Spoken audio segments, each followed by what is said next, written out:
मेरे पास एक टेंशन नहीं थी।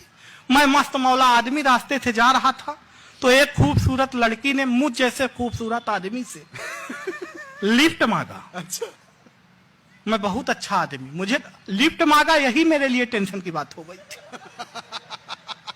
पर मैं बहुत अच्छा आदमी, मैंने उसे लिफ्ट दिया। भाई साहब, कुछ दूर जाने के बाद उसे चक्कर आने लगे, मुझे और टेंशन हो गई। मैं उसे सीधे हॉस्पिटल लेके पहुंचा। 10 मिनट बाद डॉक्टर आया, बोला बधाई हो भाई, आप बाप बनने वाले। बोला बधाई हो भाई, आप बाप बनने वाले हो। मुझे और टेंशन हो गई। मैंने कहा कदापि नहीं, होने वाले बच्चे का बाप मैं नहीं हूं। तभी वो लड़की आ गई, बोली नहीं यही है, तो और टेंशन हो गई। भाई साहब, मेरा मेडिकल चेकअप कराया गया, रिपोर्ट ये आई, मैं तो कभी पापा नहीं समझ सकता, और टेंशन हो गई। रिपोर्ट ही आई, मैं तो कभी पापा ही नहीं बन सकता, और टेंशन हो गई। फिर मुझे ख्याल आया कि घर में मेरे 2 बच्चे, वो किसके, और टेंशन।